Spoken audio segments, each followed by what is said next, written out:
Please enjoy this segment from the radio newscast of Soaring Recording.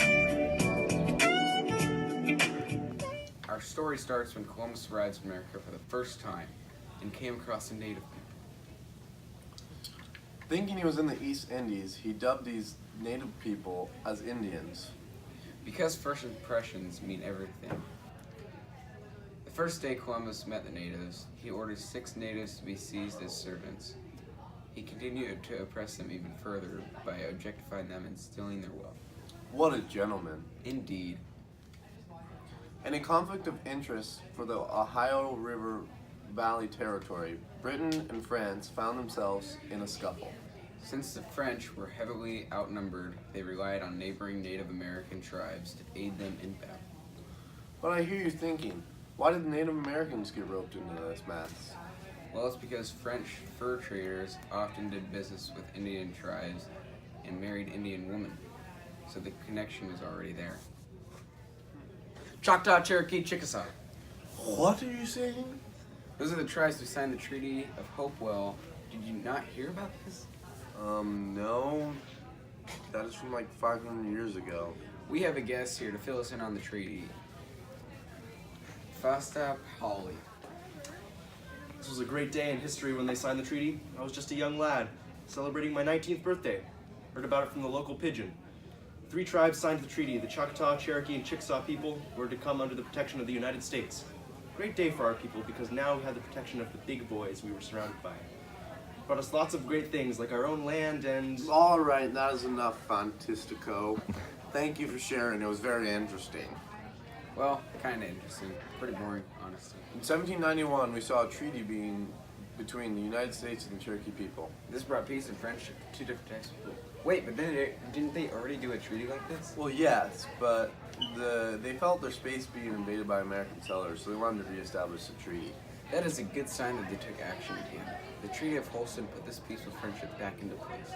The Cherokee people fell under American government protection.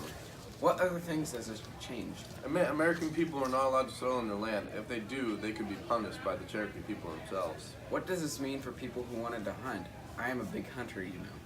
Well, you really aren't, but U.S. citizens couldn't hunt in Cherokee land.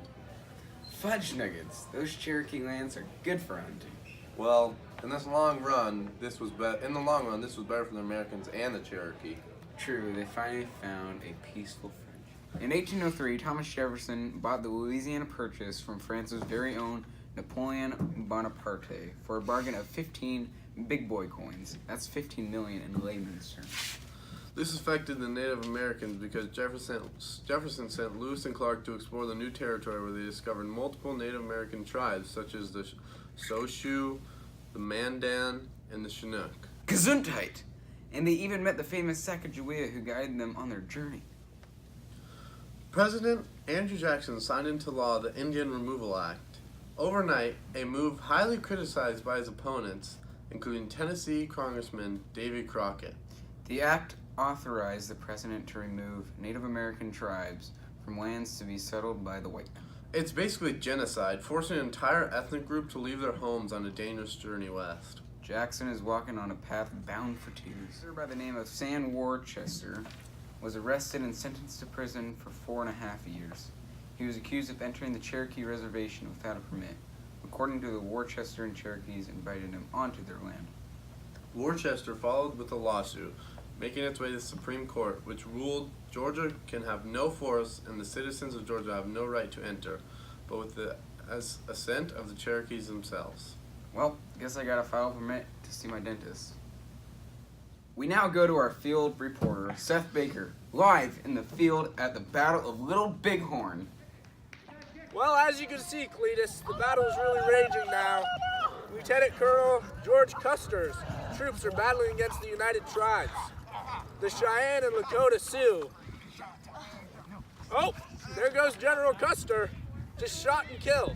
Custer is no longer standing. This was his last stand. Well, at least I'm still alive. Ah! Oh, shooty. There goes our field reporter, Seth Baker. Seth Baker, what a guy. These are just some of the great things that you have done for us. We will really miss you. for all you have done. Rest in peace. We love you, brother. You were one of the best newscasters ever, and still a stand-up guy. Have fun in heaven.